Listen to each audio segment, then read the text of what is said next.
when they got you, if it got you like this, then you just relax your body, breathe in deep, right? Not hard. I mean, really kind of shallow, right? Because you want to stay alive, son. You want to stay alive, right? And you say, hey, I can't breathe, just in case somebody got a camera looking, and you just breathe, relax, let your body go limp, all right? I need you to stay alive, okay? This is what I taught my son this morning, America. What did you teach yours? Hi, welcome back to my channel. It's Michelle Yerbell. Today's video is going to be a little bit all over the place just because these are my thoughts about what's currently going on, the Black Lives Matter movement, law enforcement, American law enforcement at that, and just everything that I've just been thinking about, and things that have been very heavy on my heart, and I'm sure on, countless other Black people here in America, and not just here in America, all around the world. Because the lynching of George Floyd really impacted the entire world, not just the United States, but the entire world. And that was evident because, not only were people protesting here, but people were also protesting in other countries as well. So I live in a predominantly white area, and I've had my fair share of, racism, microaggressions. I've been followed around stores. And it's like, they don't think that we notice, but it's like we notice. I know, trust me, I have money. I'm here. Trust me, I'm here to shop just like all your other customers are. I don't need you following me around the store. I always feel like, even if I don't want anything, I always feel like I have to buy something when I go somewhere, just because it's like, if I don't, they're probably gonna think I was here to do something that I'm not supposed to be, Anyways, this video is not about me, so let's just get into it. The first thing I want to say is, when will this stop? What is it you wanted me to reconcile myself to? I was born here almost 60 years ago. I'm not going to live another 60 years. You always told me it takes time. It has taken my father's time, my mother's time, my uncle's time, my brother's and my sister's time, my nieces and my nephew's time. How much time do you want for your progress? When will Black men and women and even children have to stop, we're practically begging for basic human rights. The Black Lives Matter movement is very, very simple. People have overcomplicated it. They've painted it with this very radical paintbrush, and in reality, the core of the movement is very simple.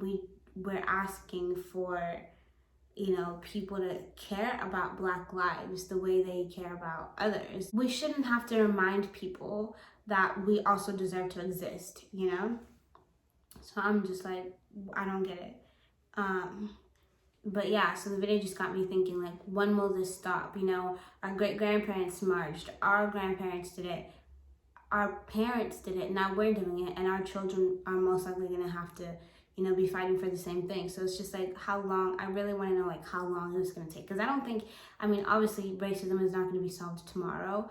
I don't think that in my lifetime, at least, racial harmony and racial, equality will become a thing. I am really proud of my generation. I feel like we are pioneers of change. And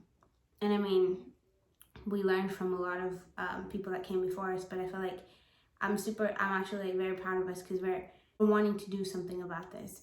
And what's really special about the Black Lives Matter movement and everything that's going on right now is, back then, when Black people were marching for, their rights, it was mostly just Black people. But now it's you see other races there too. So it's the support is very much, appreciated. And it's about time. It's why did it take this long? But it's appreciated. I'm very, very glad. I'm beyond relieved that, these police officers were charged, and that, George Floyd is receiving justice. This is only the beginning, and it needs to go further than this, because police brutality is still prevalent. You've seen it in all the protests that have been going on. People protesting against police brutality, and police brutality is happening at these protests. It doesn't make sense. So we all clearly know that this is a big, big problem. And it's not just us here in America that are paying attention to this problem, but also people all around the world. So that just goes to show you the magnitude of which it really is. All of the work that we've been putting, all the action that we've been taking has worked. So don't let anybody try to tell you, oh, why are you protesting? Like, what is the point of this? It's worked. The degree was raised, the officers were charged, and this is the first of many that, you know, this is a movement. A movement does not just stop at 4 police officers getting charged, you know, one case receiving justice. A movement is ongoing. A movement continues. It does not just last 4 days. For example, during the Birmingham boycott, that lasted over a year. You know, so that just goes to show, like, this is not something that we're gonna go on about for a week and stop. It should not be something like that. Especially police brutality in America, and in the state that it is in right now, this is something that needs to be, you know, really, this is something that we really need to hyper focus on. Especially government officials, they need to really focus and hone in on the situation in order, because they're the ones who have really, like, they have all the power. I've also been seeing, like, at these protests, I've also been seeing videos of, like, little kids at them, and I saw this one which I'll put it in this video. No justice, no peace. No justice, no peace. No justice, no peace. No justice, no peace. No justice, no peace. No justice, no peace. No justice, no peace. A lot of people have been saying this is, like, such a good thing and stuff like that, and I mean, in a way it is, but also that just goes to show that little Black children are not even granted, you know, the right to be children. Like, their innocence is taken away from them far too soon. I think it's really important that parents talk to their children about racism and things of that matter, but I just found this video to kind of be sad in a way, because it's like, she's not living the life that a child is meant to live. You know, she's out here protesting for her rights because people don't see her as valid. And that just goes to show, like, we understand these things from very young ages. And so it's just like, it was heartbreaking to see. Honestly, it was heartbreaking to see. And also, I've been seeing videos of police officers kneeling, people dancing with police officers. And I'm like, okay, that's great. But it's also like, it's been a bit weird for me to see, like, yeah, like, I want, you know, unity and things like that, and I want peace and justice to be achieved, but I don't think that's necessarily the way, because it's like, first of all, you'll see a video of cops kneeling, you know, with protesters, and then, like, later on you'll see a tweet or something from someone that was at that protest, and they'll be like, 10 minutes after they took this picture of them kneeling with us, they tear gassed us. They were shooting rubber bullets at us. So it just goes to show, like, is it really genuine? Are their sentiments really genuine? And I just argue, I would argue that they're not. So I just feel like that's a bit of, it's weird. It doesn't feel right. Like, something about that rubs me the wrong way. And, you know, people have been using that to show, I feel like people have been using that to undermine everything that's going on, to show, oh, you know, like, not all cops are bad. But if that's the case, then I just feel like the quote-unquote bad cops would have been getting held accountable for the actions that they're taking by the so-called good cops, you know? So it's really hard for me to understand when people say that. And I mean, I want to, I really do. But given the current state of police brutality in America, it's hard for me, at least. Talking about the police officers kneeling with people and dancing with them reminds me of how, if you don't know, the phrase Black Lives Matter was written on the street that leads directly to the White House in Washington, D.C. And it's just funny to me because it's like, I feel like, yeah, like, thanks for acknowledging that Black Lives Matter, but also, like, what else? Are you gonna do more? Because in the same breath, like, the mayor of Washington, D.C., Muriel Bowser, is allegedly increasing her budget for police officers in her city. So it's like, it's contradicting.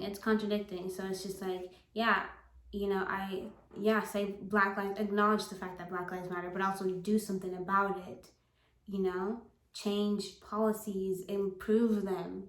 Because if you really do believe Black Lives Matter, then you want to protect us. I feel like one of the most important ways that you can do that is by looking into local governments and fixing internal systems that have been, systemically oppressing Black people for a very, very long time. So it's like, yes, acknowledge that, make your statement, but take more action. Oh my gosh, the next thing that I want to talk about it's made me so upset. I'm really tired of some of these influencers. It's actually disgusting. Some people have been going to protests for photo opportunities. I'm just like, what in your mind? Where did you think, oh, I'm gonna go to this protest and have a whole photo shoot? How? Why do you even understand why the protest is happening at that point? Because it's like, if the only reason why you want to go to a protest is for a photo shoot, then just stop. Don't waste your money hiring that photographer. Don't waste your money looking for a stylist. Whatever it is, just stop, because your intentions are not in the right place whatsoever, and it does nothing for us. It does nothing for the movement. It's actually very, very insulting. It's degrading, and I cannot believe that people have, done this already. And I'm like, what goes through your mind? Because some of them are not even there for the actual protest. They're just there for the photo shoot, and then they dip. What? That actually is disgusting. I don't even know how else to describe it. I'm very and utterly disgusted by the influencers that have been using the movement, using the unjust deaths of thousands of Black American men and women, not just American, but Black men and women in general, and using this opportunity as a photo op. What's not clicking in your mind? Does that not alert you? Does that not tell you anything? I'm just so confused. Why are you doing this? Do you not have it's disrespectful. It's very disrespectful. That's what it is. And I just need these people to stop, because it's no, you sit this one out. You sit it out, because it's not, no. The answer is no. I hate to say it, but I feel like the movement has turned into a trend. It's become trendy, and I feel like people, it's already been happening. People have kind of stopped talking about it. It's been a little bit over a week, and I just feel like, no, we should not stop talking about it. We should talk about it even more. This is not a trend. My being Black is not a trend. I'm not Black for 1 week and then not the next. I'm always going to be Black, and so it's important that we continue advocating for Black rights, for true liberation, for equality, because it's the Black Lives Matter movement is not something that you should be posting for clout, to seem woke to your audience, when in fact you just want to post this and go. Or I know some influencers have been pressured by their fans to post it, which I feel if that's the case, then I want you to say so. Of course I want people to speak out about it, but it's if it's not coming from a place of being genuine, then it's I don't what does that do for us, because it's do you actually really stand for what the movement stands for, or are you just using this as an opportunity to gain a wider audience, which is just really sus. And I cannot respect someone who is doing that. But I will say, to the people who are using their platforms to speak up for the injustices that are going on in this country and to spread awareness about the movement, I don't want to applaud a fish for swimming, but I do want to say it's appreciated, because while I think that if you're doing it for clout, then it's just don't even waste your time. But it's at the same time, I feel if you really do understand what's going on, and you're taking that initiative to educate yourself further about the politics of racism in America, and racial injustice in America, then good for you, good on you. And I think that it's long overdue. It's about time, if you haven't been doing this. It is long overdue, but I'm glad that people are starting now instead of later. And it's a start, like educating yourself. There's been a lot of resources going around, and I will leave some resources in my description if you want to go further. I will leave some petitions because, for example, Breonna Taylor's murders have not been charged yet, and the fact that the case was just reopened, but the fact that they even closed it in the first place, she was lynched not too long ago, so why was it even closed? That's what I want to know. But anyways, so I really hope that we can continue this movement. We have a good momentum going. We just need to continue going forward because there's no way, nothing is ever going to be the same. There's no way we can go back to, we can't be taking 2 steps forward and 4 steps back. Like, no, we have to really continue to push this, what we stand for, which is, the rights for, which is literally equal. It's so simple, like literally just equal rights for everybody. I want to be treated fairly. I'm Black and I want to be treated fairly just like everybody else. Is that too much to ask for?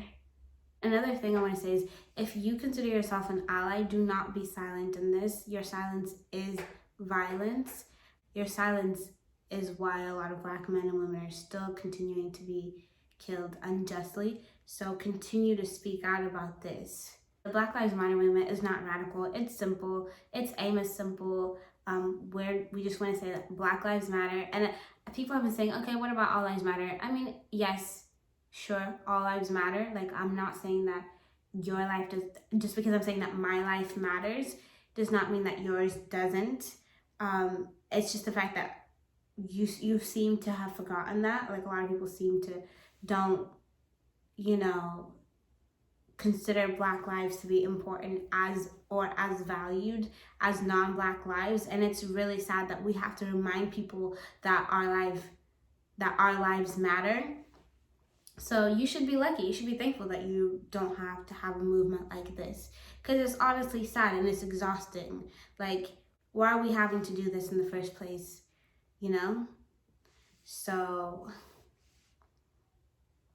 So literally simply just advocating for human rights. That's not radical. Every human being is entitled to human rights, and the Black Lives Matter movement is simply advocating for people to understand that Black lives do matter and that we are human too. Our lives are deserving of existing in the same spaces that you are, and without having to reduce ourselves or without, being unjustly killed by law enforcement that is supposed to protect us. But because who do you call when you can't even call the people that are supposed to protect you when you're in an emergency, when you happen to be in an emergency? Because if you call them, then they might come and think that you're the perpetrator, and then you end up dead, and now you're another hashtag in the movement, and it's a cycle, and we're doing this again. So it's we really have to get to a point where it's yes, other people understand that our life matters. It's sad, it's exhausting. When is this gonna end? And there's only so much we can do. I feel like we've been doing everything we can. I'm so tired at this point, but I know we have to continue going. Otherwise, our children will be left with this burden, and our great-great-grandchildren, whatever. We have to keep going. We have no choice but to keep going. For starters, we can vote more Black people into office, and make sure that Black voices are being heard in these powerful spaces, because these government officials are the ones that are making these policies that affect our everyday life. So it's very important that we hire Black people in high positions at that. It's important that we get our voices heard by people who look like us. We need advocates who look like us, because who else is going to do it? And who are for us too. So I feel like that's a good start. It's also very important that you pay attention to your local politics. Vote if there are any Black, obviously look into their, don't just vote for them because you're Black. Obviously look into the things that they want to do for the community. And if they are for the community and for the progression and for the advancement of the community, then please vote them into office. It's important because your local politics matter just as much, if not more, than, national politics. It's not the end all be all, but that's a really good start, because that's how change will begin to happen, is if they're actually changing these policies that were created not for us, you know, not for our liberation. So, and it goes further beyond that too. It goes into the hospitals and into the schools. Racism in the medical field is prevalent. You'll see Black women die at a 3 or 4 times higher rate than non-Black women when giving birth. That's just one of the examples. So it's like, I just feel like that would not be the case if there were more Black people in these industries. And I know they're qualified, but racism gets in the way and things happen and they don't get the job, and then you have Black women dying in hospitals, Black people dying in hospitals, and they could have gotten the help they needed in order for them to not end up dead. So, and then also it goes into, you know, the school boards, and it helps a lot, especially like, I know for me, for example, like I live in like a predominantly white area, so I don't really have many Black teachers growing up, and anytime that I would, it would be so amazing. I would just be so happy, because it helps a lot when you see someone that looks like you teaching you these things, especially when it comes to history. I found that a lot of schools, or, you know, just a lot of them, just, I want to say the American school system in general, like in terms of like the history at least, it's very selective. Like I love history, but it's like I've had to learn a lot of things outside of school, because I mean, some of the things they don't want to teach us, and it's like, why racism is why. I'm just saying we have to dismantle systemic racism, and I feel like that starts from the inside out. So go out and vote and do your research and vote, and I feel like that's very important. And it's just as important as the protesting and the petitions and the donating. Everything, a movement is steered by, you know, many things, not just one thing.